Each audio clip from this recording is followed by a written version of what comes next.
This week's episode of the Good Dude Podcast is brought to you by Embrace Jiu-Jitsu, Hidden House Coffee, and Next Gen Peptides.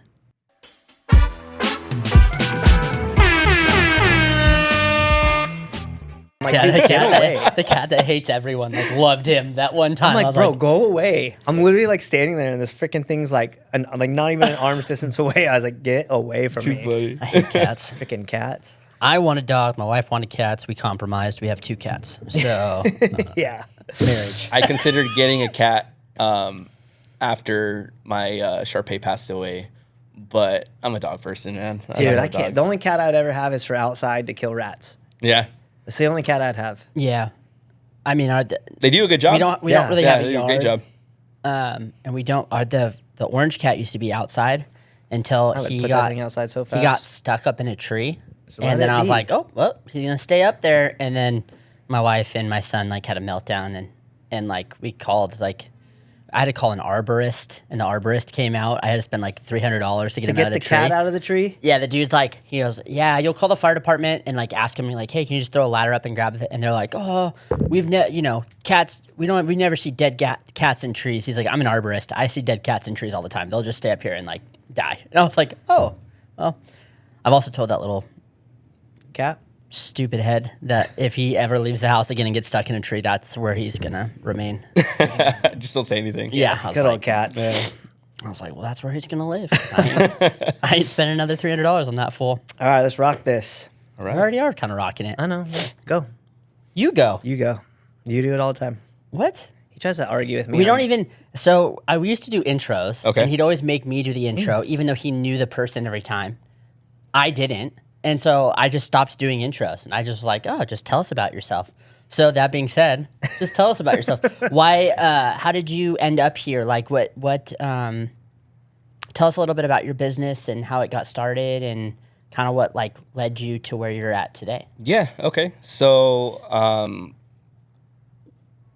never did I ever think that I would ever own a business. Yeah. First generation business owner, raised by 3 strong, independent, very stubborn women. Dad wasn't in the picture. Was an alcoholic. Passed away from cirrhosis of the liver. See him periodically throughout my life. But my mom was definitely my dad. Taught me structure and just, did the best she could under her circumstances. Growing up, I had the worst grades possible. I think what teachers would tell my mom and my sisters is he's a great student, but very distracted. That was always the justification. Didn't understand why till now. But growing up, I was fixated on restaurants. I started working at a Marie Callender's at 15, whipped cream and pies. Nice. Yeah. Marie Calendar pies. Oh, Yeah. We're talking about meal prep, and they were like Marie Callender's. Oh. Really found my niche at 15 years old, realizing I'm actually good at something. I enjoyed the whole customer service experience. I love to upsell. And I wasn't obviously making very much, but I just enjoyed the whole process from when the customer came in, when they finished, when they returned and were like, hey, where's Bryan at? It was always such a good feeling. I felt some, I don't know, it just felt good. So I stuck to it. I love restaurants. Worked at a few throughout high school. Worked at a Starbucks. One of the big things I think my oldest sister told me is if you're going to work for somewhere, work for a company that, work for a good company. Something that you're going to learn from, that you're going to develop from, with good core values, so you can take it anywhere else you want to go. So she had me apply for Starbucks at 16, and you really don't see high school students working at Starbucks. It's usually college students. And I kind of gave that spiel to the manager at the time. I was like, hey, I'm looking for a job. I'm looking for something a little more serious, a little more structure. And the manager actually loved it. Loved my interview, and she was like, okay, I'm going to take a shot on you. And that's what kind of got me more into loving where I'm at today. Yeah. Sorry, I went on that spiel. No, keep going. That's great. That's epic. Yeah. I worked at a Starbucks I think I was 17 is when and it was pretty similar. Mm-hmm. I was the youngest person by a long shot. Everybody was 25 and older. Mm-hmm. which was awesome because the girls, when I was like 17, I was like, oh my gosh, everyone here is so pretty. Yeah. But I was like, Yeah, I this agree. is amazing. But yeah, it taught me a lot of great, like, I mean, I had been working most of my life too, but like it was like, I knew that exactly what your sister said. Do something that will look good. Not only that, like will teach you, but also look good when you go later on somewhere else. Yeah. I mean, I know when we've done hiring for like Hidden House, seeing like Chick-fil-A and In-N-Out and Starbucks, you're just like, yeah, dude. Those are the kind of, I mean, like, those are the kind of people you want. You're like, okay, so Yeah. you have a good cultural background in the business, like in the small business space. So Yeah, it's where I felt like I felt like I was actually good at something, and that's what continued the pursuit of figuring out. Well, you know, I'm gonna, you know, go into serving next. I want to go into restaurant management, and that's kind of the path I went into. Working at Starbucks, going into working, I think at another Marie Callender's as a server, as a manager. And then what I soon learned with working at Starbucks is how to like do multiple things at once. Like I was a barista making 4 drinks at a time during a movie premiere, and you know I learned that level of work and that going into bartending. So then at 19 years old, my brother-in-law gave me a job at an Italian restaurant. He needed a bartender, so I had to like low key tell everyone I was 21. But it was the same groove. It was the same consistency of making martinis to making old fashions, and you know, having multiple tables at one time. And I love that fast paced environment. And I felt like I felt like I was good at it. But I still didn't have a career choice. I didn't really. People were still asking me about, what do you want to do with your life? Do you want to be a restaurant manager? Like, do you want to stick to doing this or that? And I didn't have an answer to that because of the fact that, again, like I didn't pursue college after high school. And I was almost, what's the word? I was ignoring the question because I was just living life. I think at the time I was 21, still bartending, going out to downtown Fullerton and paying, you know, at the time making, you know, $300-400 a night in tips and buying drinks for my friends and just wanting to have a good time. Yeah. That was just the experience I had, and I really liked it, but I didn't want it to end. But I think at one point my sister asked me, she's like, okay, like you're at this point, you look like you're comfortable. Are you saving your money? A million questions that they would ask me every day because my sisters were concerned for me at a certain point. One is a special education teacher in Riverside County, and I have another one who's a deputy sheriff, both with masters. You know, they do really well for themselves. So there was this expectation as the youngest boy of the family, you have to do something. And I think it was a point where my sister asked me, you know, hey, what do you want to do? I told her, I'm like, well, I'm into cooking, but my mom doesn't really want me to be a cook because as a Latino, you just looked as like another Mexican in the kitchen. That was kind of the idea. And she's like, I want something better for you. But I'm like, you know what? Let me try this out. Let me see if this works. So my oldest sister found a local ROP culinary program in Fullerton where it allowed me to work full time, but also take these classes that lasted from like 2 o'clock in the afternoon to like 9 o'clock at night. Essentially, you do all the written work for the first 2 hours, and then you'd work in the kitchen the rest of the afternoon. Once I went into doing that, it was like an immediate passion. Like I loved everything about the industry. I loved creating recipes. I loved even the simple safety sanitation. Like I think courses were interesting for me, and I thrived. I did really well with everything. Excelled, top of the class. I think I was in the program for a little over 2 years, and I graduated through the program. And at that point, I had to take a pay cut, and I knew I had to start from the bottom. And that's when I started working for Mar Santana. I asked him if I could stage a couple of days in between my days off. From there, worked my way up to I think a garde manger position. So I was making salads and desserts for him. And yeah, it became a passion of mine, and I enjoyed it. And I was into wanting to be the best chef possible. And it went from there. Yeah. That's How long were you with him? I worked for him for 2 years. Okay. Yeah, 2 years. That's cool. Yeah. Were you telling us earlier that you worked for free for a chunk of time? Yeah, almost a year. Yeah, I really wanted to prove myself or prove to the team that I could do it. But obviously, I didn't feel that he needed to pay me for something that he was actually teaching me to do. You know what I mean? I took it as like, you're showing me things that no one else would be able to show me because you are one of the top chefs in Orange County. If anything, I should be paying you to teach me how to do this stuff. That was my mindset. I was young. I didn't, and of course he took advantage, who wouldn't? But it was definitely something that I learned. I met a lot of great people in the process, a lot of great chefs who own their own restaurants now to this day.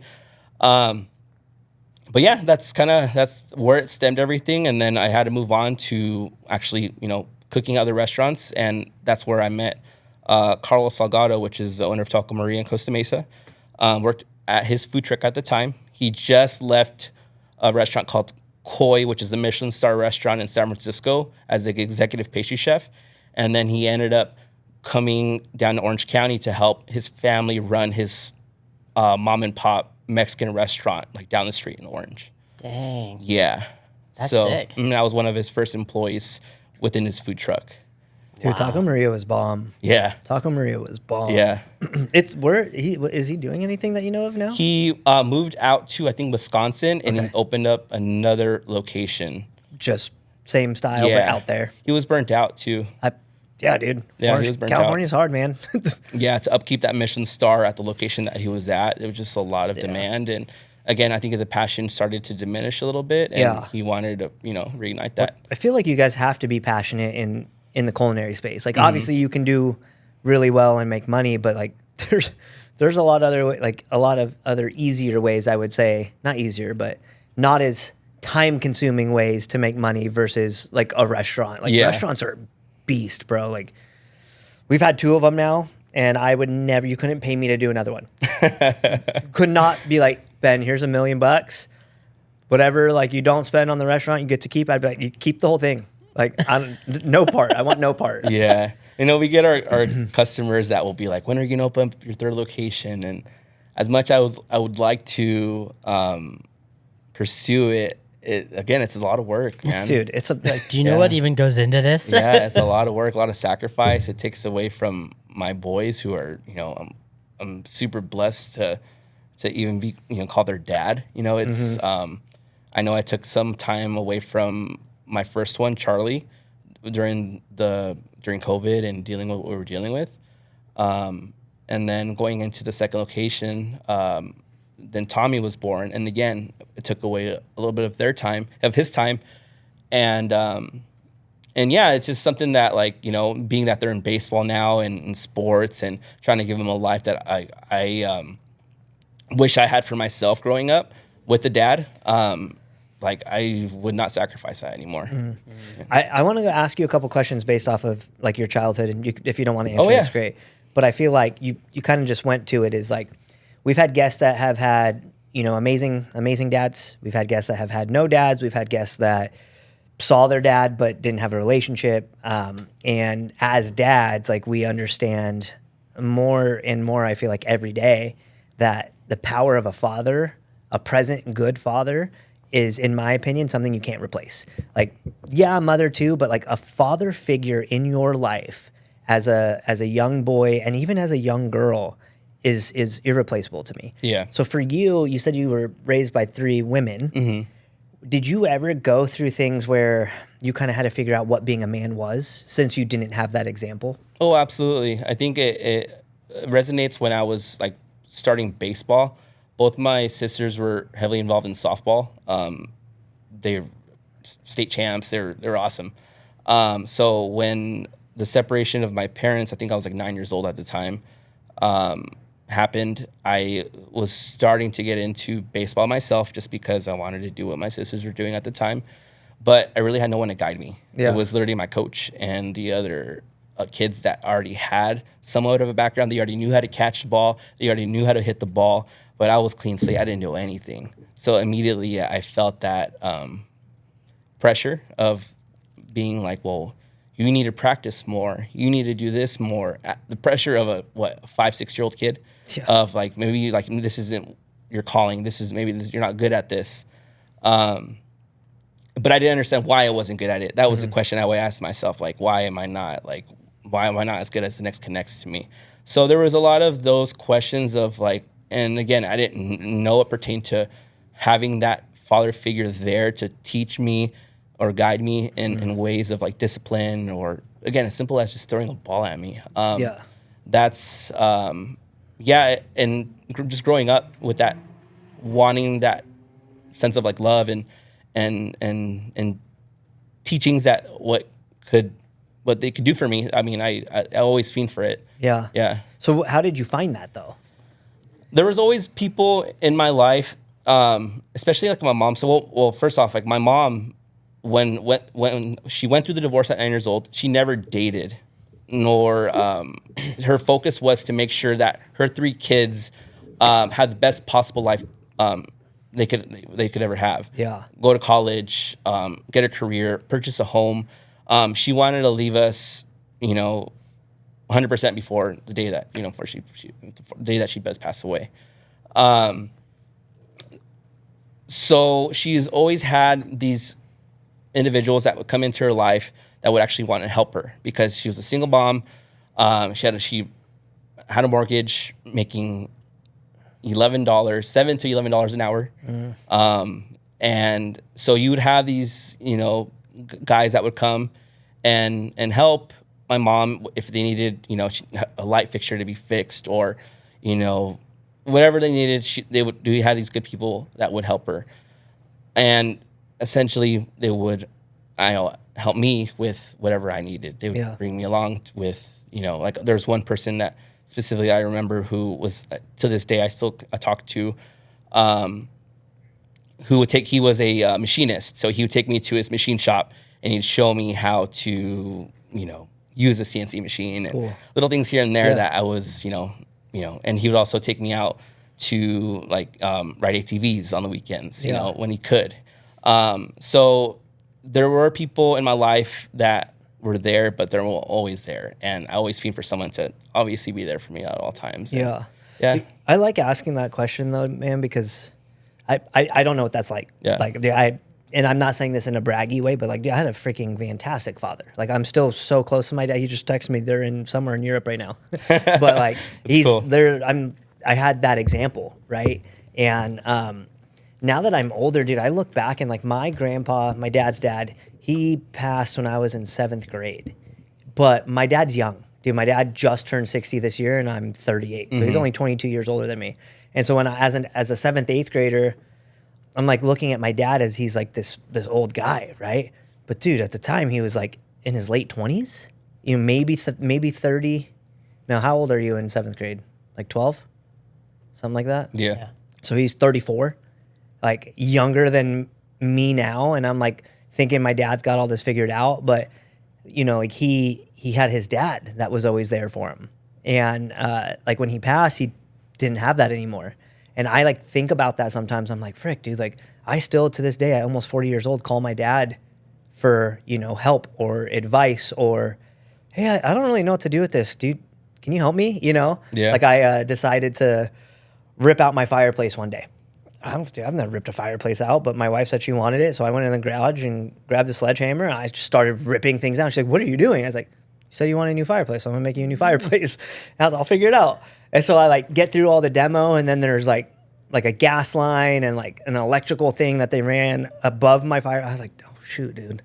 I think I bit off more than I could chew. What do I do with these things? Yeah.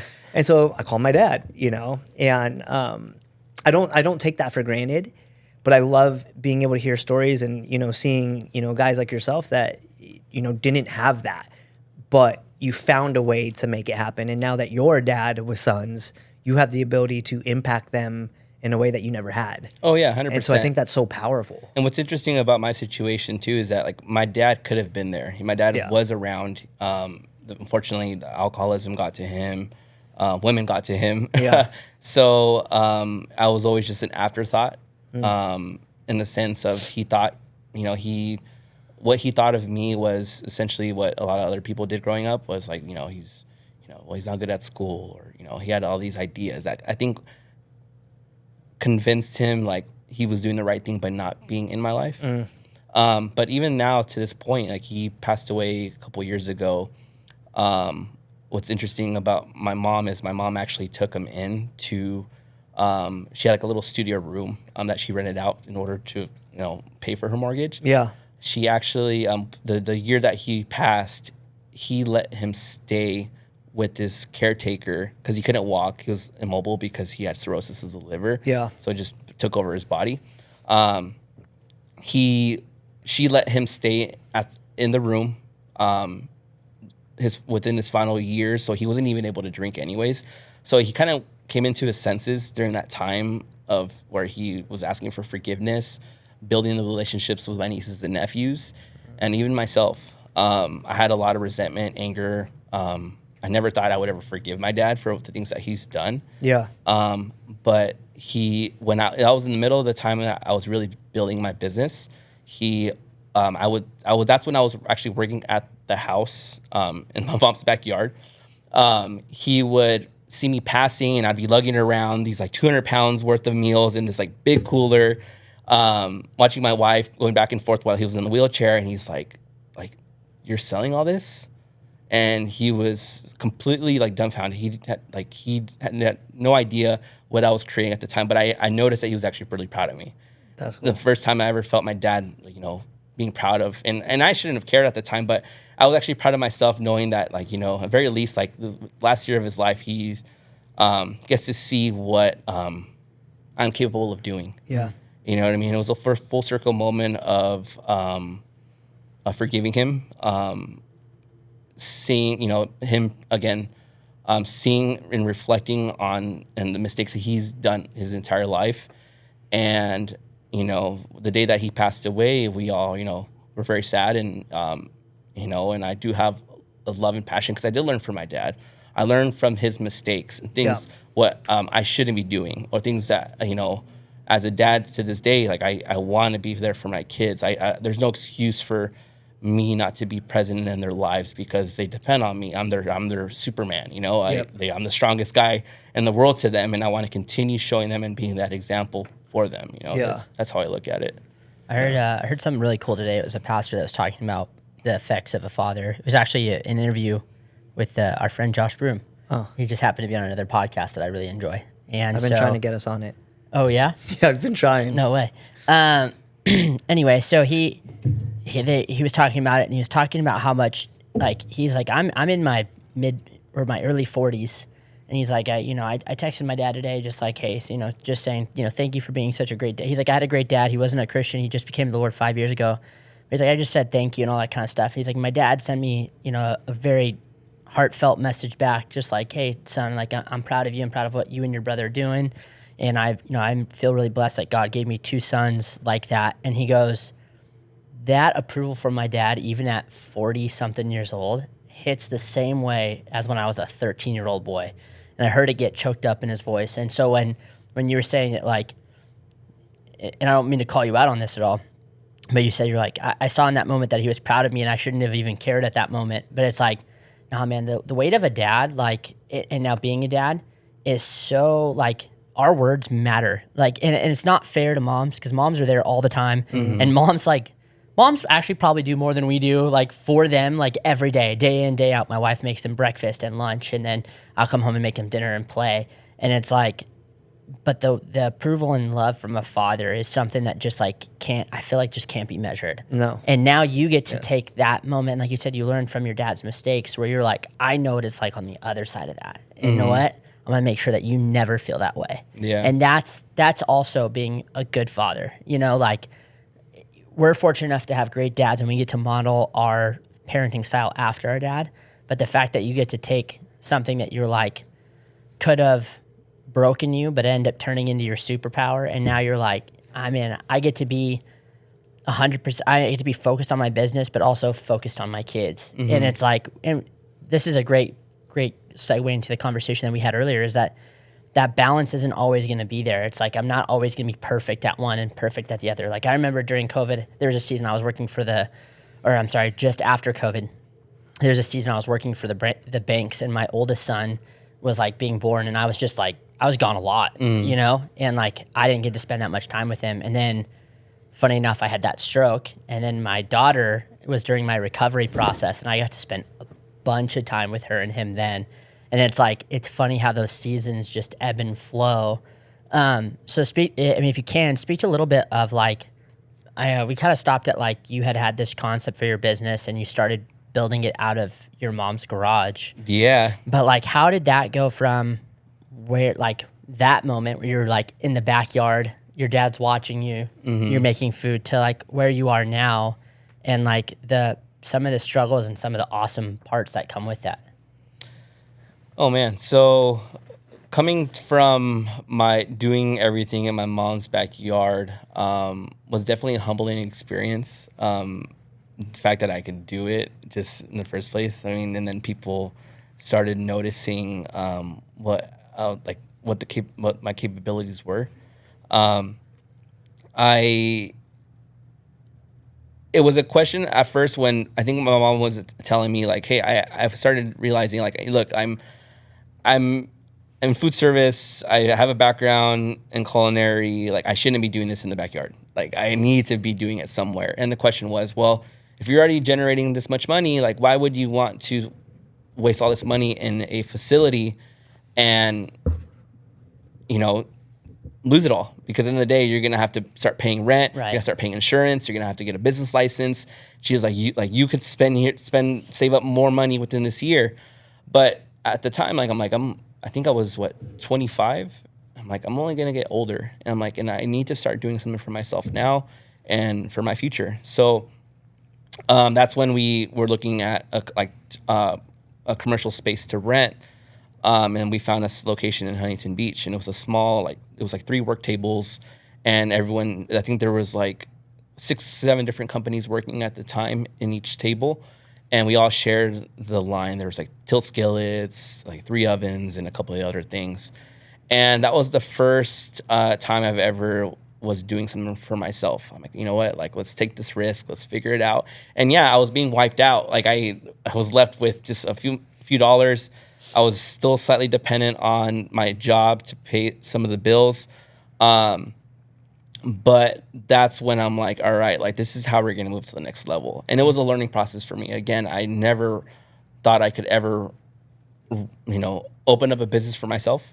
I find it really difficult. There's no real guide or book that really explains to you. You really have to just, hey, go to the city, get a permit. How do you get a permit? Who are your, what companies do you have to source from, and, building these relationships. It was just overwhelming, but we tackled it little by little. I went from going to Smart and Final, Stater Brothers, looking for the weekly specials in order to purchase, higher volumes of protein, to, again, paying a little bit more for them to deliver the proteins to me. It was definitely a learning curve for me, for my wife as well. And it started just to build little by little. I didn't spend a single dollar of what I was making. I was putting it back into my business and just reinvesting, kind of just gambling on myself. I'm like, I knew something's good coming out of this, because at the end of the day, we keep growing. People are buying from us. We built a website, which took us to the next level. My wife's studying mechanical engineering, so she's very... engineer brain. Yes, and it was the best thing ever, because I would put everything on paper, and she was really good with Excel. So she started converting quantities, just making the process so much easier, and the volumes that we were doing. A year later, we ended up renting out the entire kitchen facility. We saw maybe 6-7 different meal prep companies at the time that were looking down to us go out of business. But we learned from that. We were like, well, what were they doing wrong? Again, like I was telling you, the same marketing strategies, going strictly to the gyms, just cookie cutter concepts that at the time, I wanted to follow, but I'm like, something's wrong here. This isn't working out for this type of industry.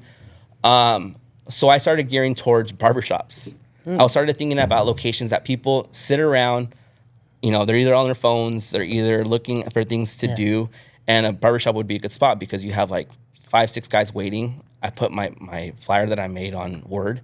with all my menu pricings. You know, here's my phone number, here's my email, here's my Instagram. Place it through here, and we'll deliver it to your front door. Yeah.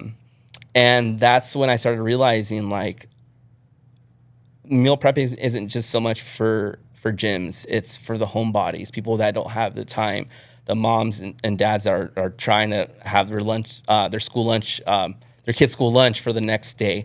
So we became like the service, the anti-meal prep service, where we weren't focused on just gyms. We were focused on just everyday people that that people weren't really marketed to. And that's what made us what we are today. Yeah. Yeah. I think that's, dude, there's a lot you could take from that, because what year was that? We started Black Market in 2015. Okay. So this was around 2018 when we were in the facility. So the 2015 part, like I tell this, I literally just said this, no joke, yesterday to this guy. I don't ever think I've met, if you're listening to this and I met you, I'm sorry. But I don't think I've ever met him in person. More of like an Instagram follower guy, but he called me because he wanted advice on something. And I was like, sure, let's go. And he's in a bad partnership right now, and their business is doing well. It's got a couple locations, and he's like listing out all this stuff. And I was just like, oof, okay, this is what I would do, you know, but not most people are like me, so you might not be willing to do what I'm saying. But he's like telling me all this stuff, right, dude? They're like pulling out hefty salaries, like almost more than I pay myself now after 16 years. Mm-hmm. But there's two of them, and I'm like, okay, like that's, in my opinion, that's like red flag number one, right? And you said it, like you took no money out of it, dude. I had to move in with my parents when we started Hidden House because I was working 7 days a week, you know, like open to close, like trying to build something, but I had no money. You know, there was days we did $20 in sales, like $20. What the hell is $20 gonna do? When towards the getting closer to opening up the storefronts, I actually rented out my mom's studio room with my wife in order to save more money. Yeah.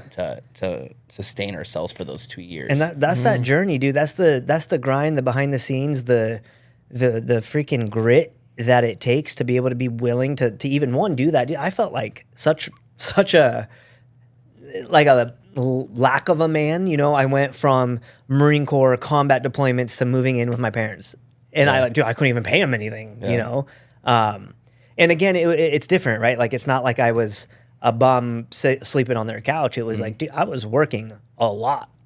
There was no money, and so every dime that we got went to running the business. And I said, the reason why I brought this up is I said yesterday, I was like, hey, dude, like, just so you know, I'm not knocking on what you're saying, but it took me 10 years to take a quote unquote legitimate paycheck. Not just like once every like 2 months, but like a real paycheck. And I think at the time it was like $4,000 like for the month, not like anything extravagant, you know, but it took me like 10 years. Most people would have freaking thrown the towel, and I wanted to, but I'm also just stubborn. And I was like, no, like, why would I quit after all this time? Like, I'm not doing that. Like, I got to figure this out. It's all perception, I feel like, when it comes to like seeing other restaurant owners at the time when I first started, and you're seeing like how it's glorified. They own their homes, they have multiple locations. When I worked for Chef's Toys and I'd see them come in and with their, you know, buying all their equipment and talking about what they have, I was like, I want that. But how quickly did they get that? No one ever really talks about the struggle. Gap. Yeah.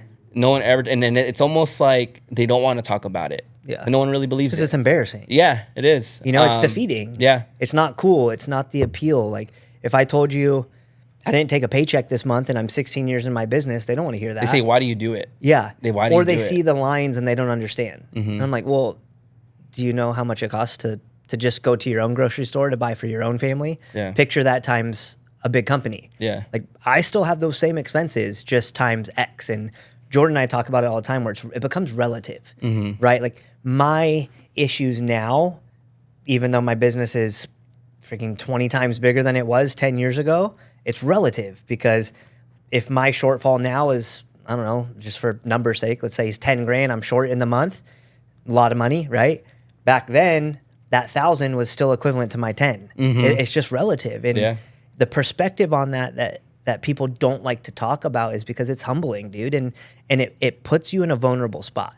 If I looked at the two of you right now and you weren't in the business world and I said to you, hey, like, I'm maxed out on my credit cards. I have this thriving business, but just right now we're really slow. Like, I don't know what to do.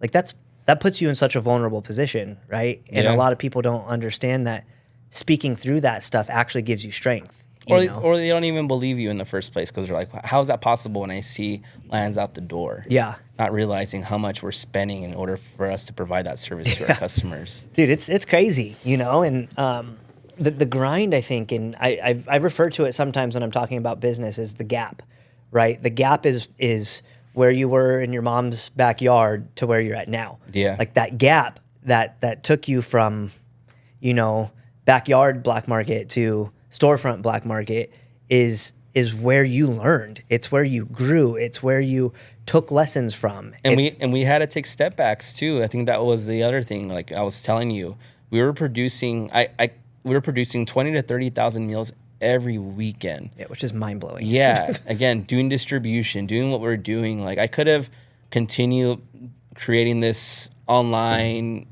buy the warehouse, distribute what I wanted to do, but it wasn't my passion and I wasn't happy doing it at a certain point. Yeah. Doing the idea was to create the storefronts was like, knowing that we were going to take a pay cut, probably not make as much money or even possibly losing the business because we're doing such a niche that that no one really understood. You know what I mean? You can't base my concept off of what other people are doing. Yeah. Best way people describe it is saying we're like Chipotle. Yeah. Because you come, you build. Just because they see the window and the serving and the food. Yeah. But not necessarily realizing like the quality of proteins and how much emphasis we put into every single day, the implementation of training, having them understand why it's important. You know what I mean? Well, and food safety as a whole. Exactly. Like that's something that people don't grasp. And I don't think people realize, and I tell my cashiers and my cooks, is that these guys spend $150, $200 out the door every day, and they're dependent on me. They're dependent on their health. Like, you have to understand, it's a responsibility on my end. You're not going to get the shit from it. Yeah. I'm going to get it. You know what I mean? So it's important that we continue the quality, consistency of what we're doing, so we're practicing what we preach. Yeah. And that was the biggest thing when I noticed when I opened up the storefronts was people were coming into the store not trusting anything we were doing. And that stems from other businesses promising, organic and this and that and completely lying to them. So then they're coming into a new concept saying like, yeah, right, you're not doing this. But we were. Mm-hmm. And because my background, we didn't use crummy oil. We didn't use bad quality products.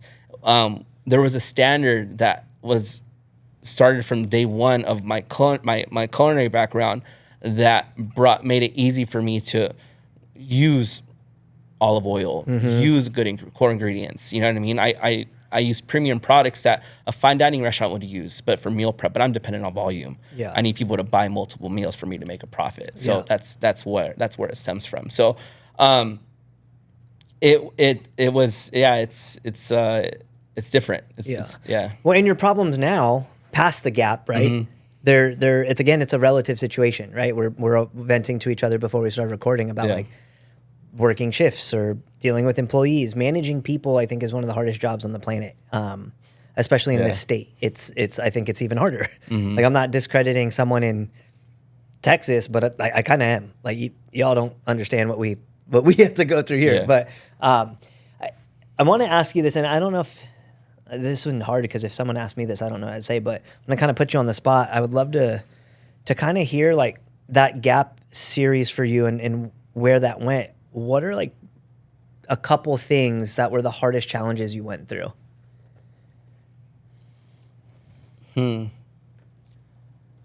For me, the challenges, well, for one was just opening up in business in the first place. Like I said, there's no like rule book or this is how you do it. We literally had to start from the bottom. Never did I think I was going to go into health. Fitness. Yeah. I was strictly looking at it as food, healthy food, substituting bad fats for good fats, changing ingredients for like certain items to making sure that it tastes good, but also not feeling like you're eating the same, like you're eating like health conscious items. Because the idea was if you're eating chicken, broccoli, brown rice, you're eating healthy. Yeah. But you can only do that for so long. Yeah. So being able to create the items that we're creating every day, so people aren't feeling that way. You know what I mean?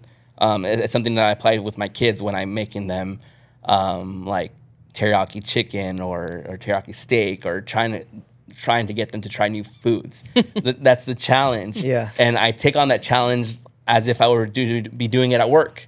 And that's just always been the idea. So when it comes to that, I think for me was to even convince a consumer, for one, trust us. Yeah. You know, we're doing the right things here. You know what I mean? We have the best interest in you. If we have the best interest in you, then obviously you're going to be taking care of me. That was one thing. I wasn't welcome into the fitness and health industry.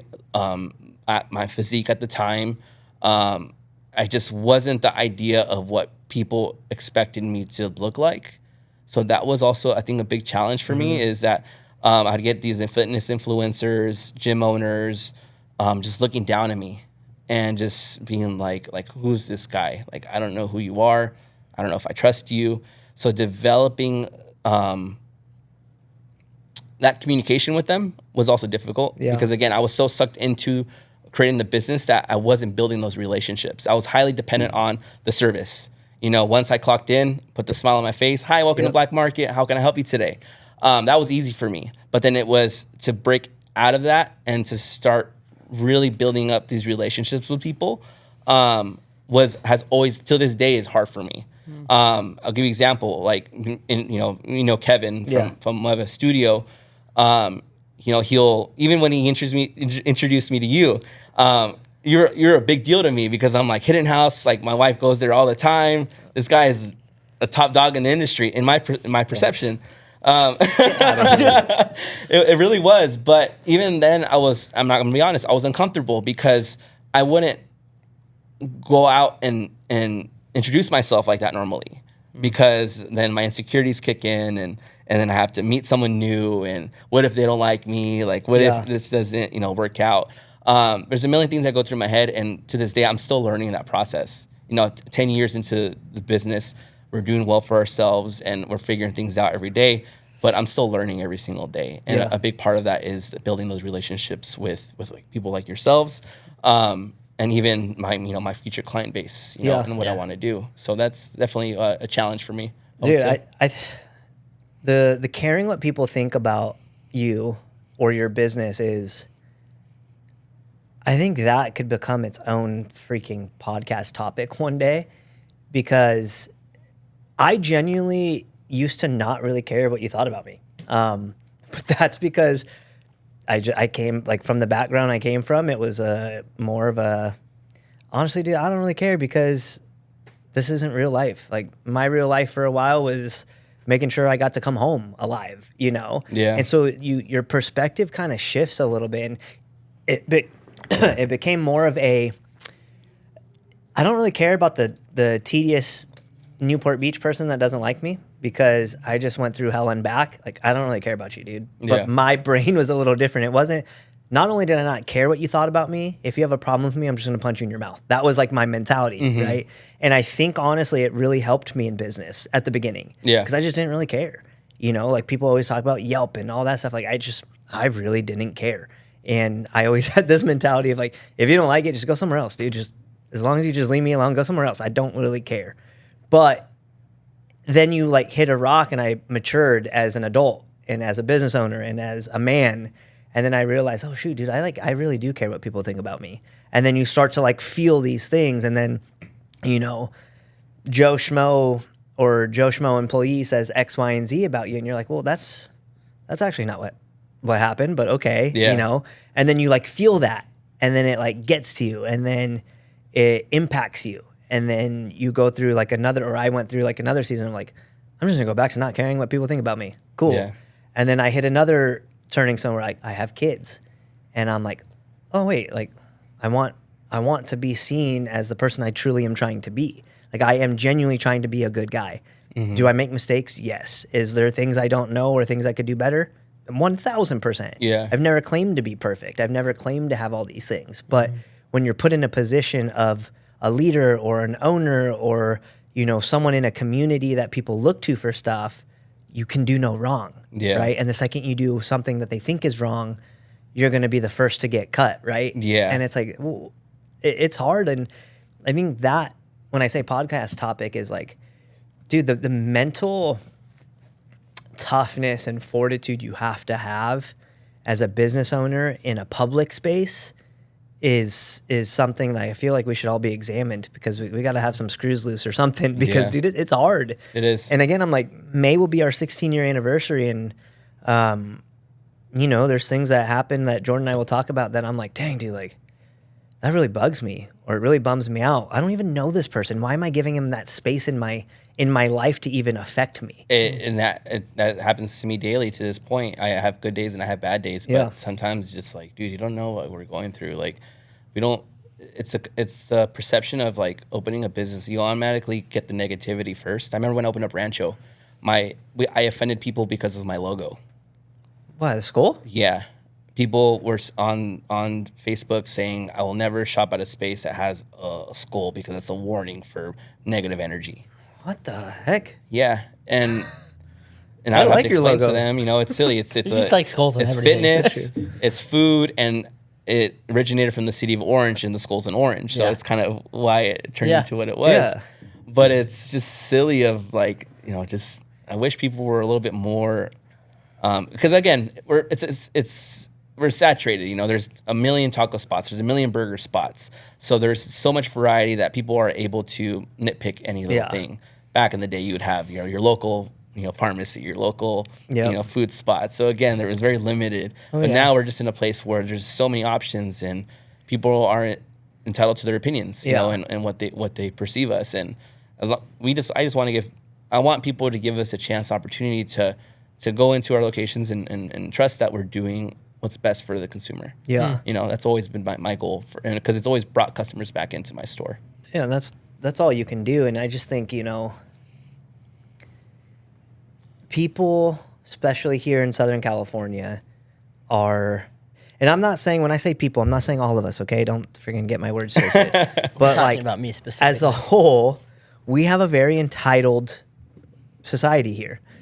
Very much so entitled. Post-COVID, I think it increased, right? Because of the keyboard warriors and all the people that think they, you know better than you because TikTok said so, or, you know, they see you out here trying to create and provide and build something. They think they deserve to be a part of that because you did the work. Yeah, but like, that's my question. Why would I ever want to, in this day and age, want to open up a business that is gluten, vegan, seed oil free, and put myself in a position where I'm constantly questioned, and, you know, it's a lot of pressure. Yeah. I could have easily opened up, with the background that I have, I could have opened up a taco spot. Yeah. Black Market Meal Prep started as Black Market Tacos. Okay. I wanted to do Ensenada style tacos, but like gourmet style, kind of similar to Taco Maria, because my wife's family is from Baja. Okay. So they had a really good recipe. I wanted to upscale it, turn it into what it was. So at the time, I wanted to create a concept called Black Market Tacos.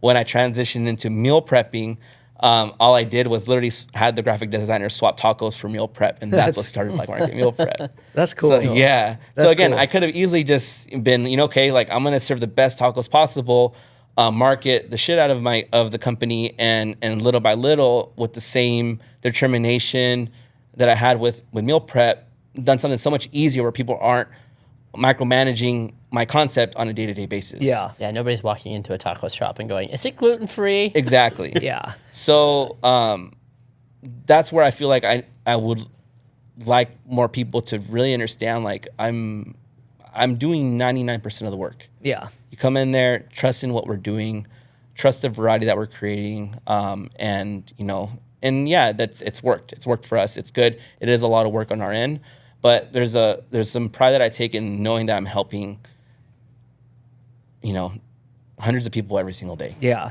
And dude, and that's all that we can control, right? Mm-hmm. But it's easier said than done. And if you're listening to this and you're a business owner, you're a leader, you're a manager, or You just are.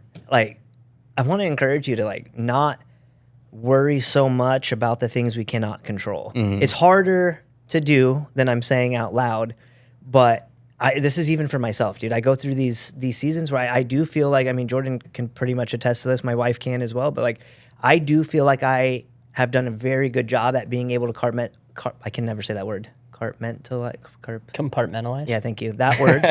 I would have not helped you there. Thank you. That word. Never mind. Go ahead. I feel like I've done a decent job in my life of being able to Compartmentalize that in areas of my life when it comes to business, right? But there are times, dude, like I said, it still gets to me. Like in January, I was letting customers like get to me. And so, you know, I'm not like just sitting here trying to be a hypocrite. Like there's still seasons where I go through it, but like for the most part, I have over the years of 16 years and 4 years of the Marine Corps before that. So the last 20 years of my life, I have been put in positions where I'm going to get hate. It's just going to happen, right? In the Marine Corps, I got promoted faster than I probably should. In business, at the beginning, I was this young, rich kid that got his parents' money to open a coffee shop. I'm like, bro, I just used like all my deployment money. Like, what are you talking? But you know, you don't understand. Yeah. And then go through all these seasons. Like I've learned to try not to care as much about the things you cannot control. But then it gets to a point where that, you know, if it's a scale, it starts to weigh you down and it weighs you down and it weighs you down. And then all of a sudden, like, I feel like I'm drowning and I explode in whatever these areas are.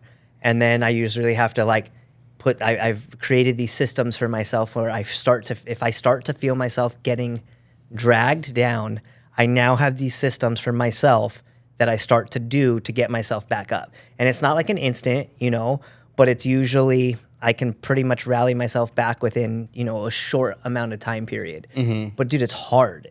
It's hard not to like care about something you're putting your entire existence into and someone just wants to come and freaking crap all over you. Yeah. Right? Whether they're a staff member, a family member, a friend, a customer, some entitled critic, some ambulance chaser measuring your width of your doorway and saying, oh, he's off a quarter of an inch. I'm suing you because my, you know, cousin's mom's wheelchair won't fit through here. And it's like, well, it actually can fit through here, but you know, just all those things.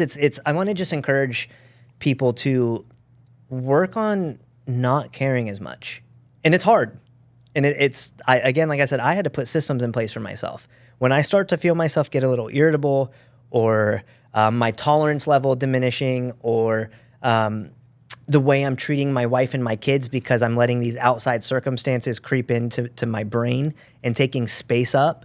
Like I have a system now of things I do to get myself back to where I know I need to be. Yeah. Because I can control that, right? I can control getting up at 5 a.m. and starting my day reading the Bible without touching my phone. I can control getting up at 5 a.m. and not going on social media or checking my email specifically because I have these situations going on. Yeah. Give my first parts of my day to myself, you know, and to God and to my family. Like those little checks and balances that I've had to create, like was not something that happened overnight. And, you know, to people that think I'm quote unquote successful or that think you're successful or think you're successful, like they don't see what it takes to be successful. Yeah. And I just really want people to understand, like, we're all human here.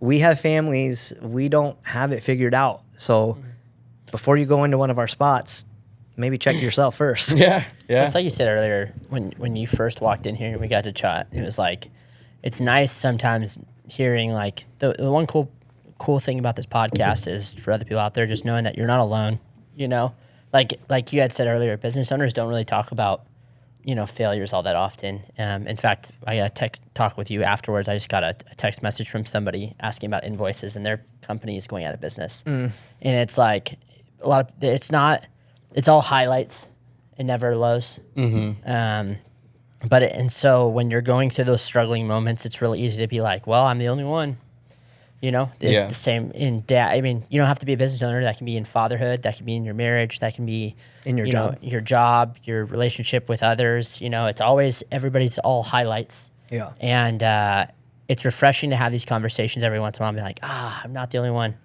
you know? Yeah. And I feel like if there is more people having conversations like this, being a little more honest. You know, there's a way to be honest without being like a downer. Yeah. I think a lot more businesses probably would succeed, and a lot more people would like keep going when they're.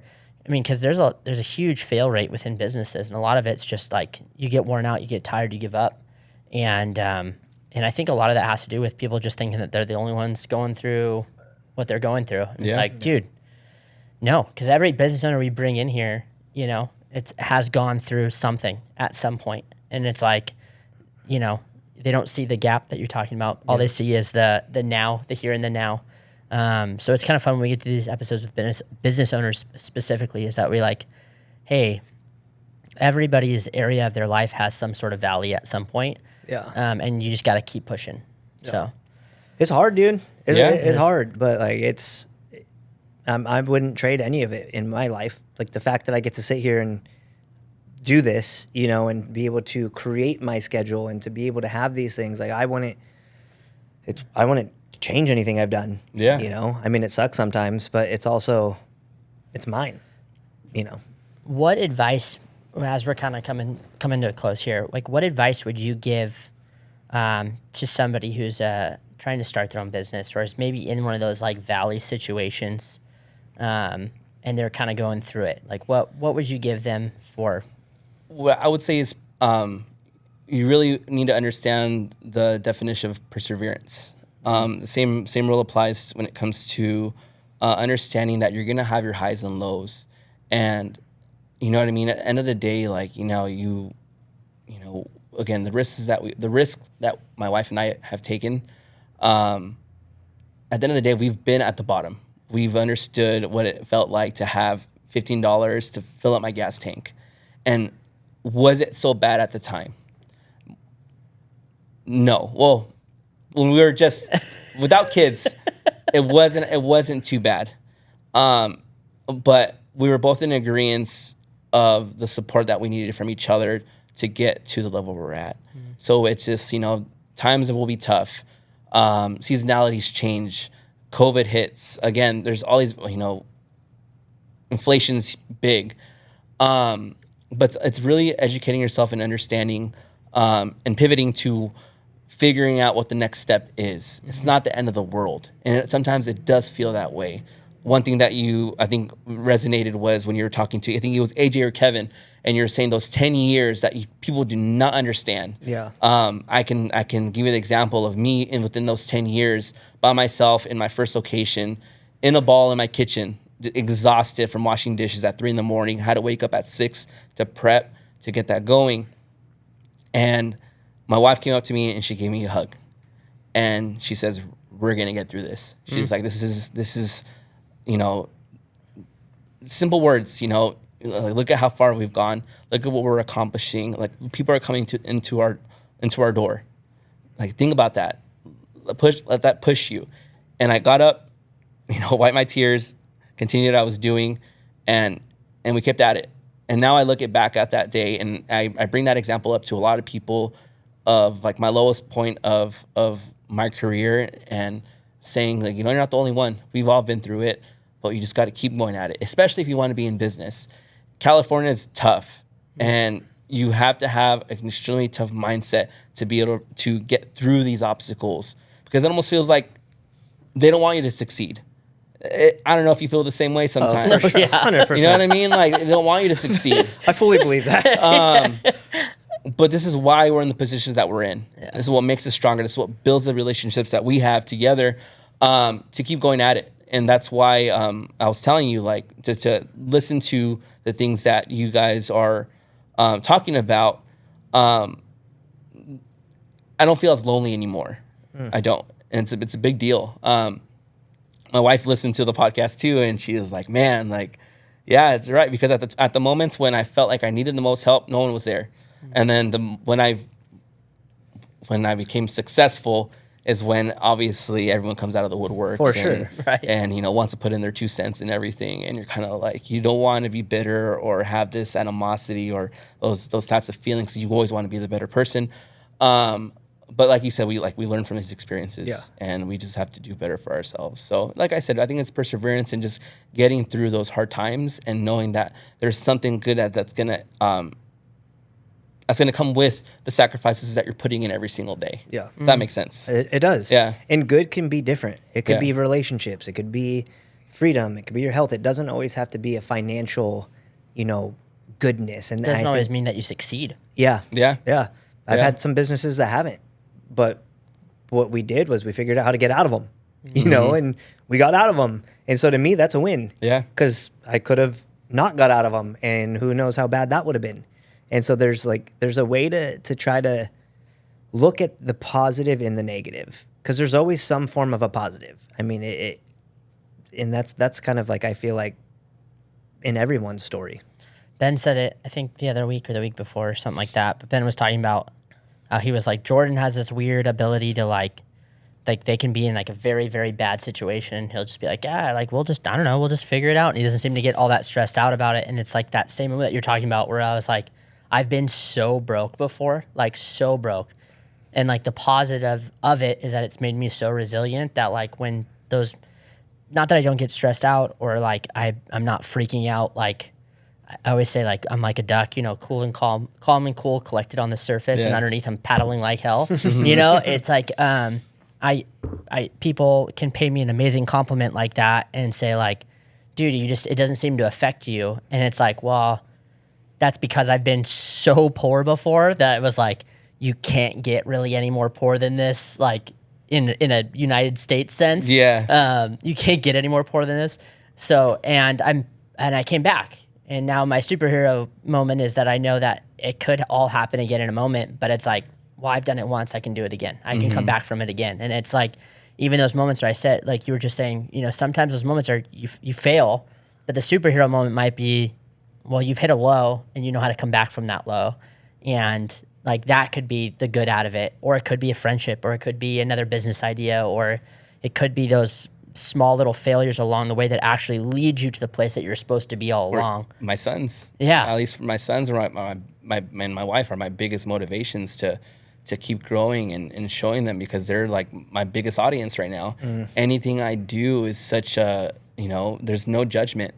The whole Ironman thing that I'm doing, I'm the strongest guy in the world. Yeah. I'm training in the living room with them, and they bring their bikes with their training wheels, and they put books underneath the training wheels, and they're training with me. Cool. Yeah. Something that, like I love it. And I wake up the next day and I go into the business, and I feel motivated to keep really giving them that motivation that they see in me. You know what I mean? I don't want to let them down. I don't want to let my wife down.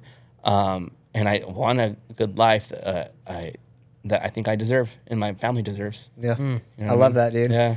I want to end it on that. If people are looking to where to find you guys, what's the best, like, this is shameless plug time, social media, where are your locations? Yeah, so we have our location in the city of Orange. Then we've been there for 10 years now. We opened up our Rancho Santa Margarita location a little over 3 years ago now, mainly on social media, Black Market Meal Prep on Instagram, and then on Facebook too.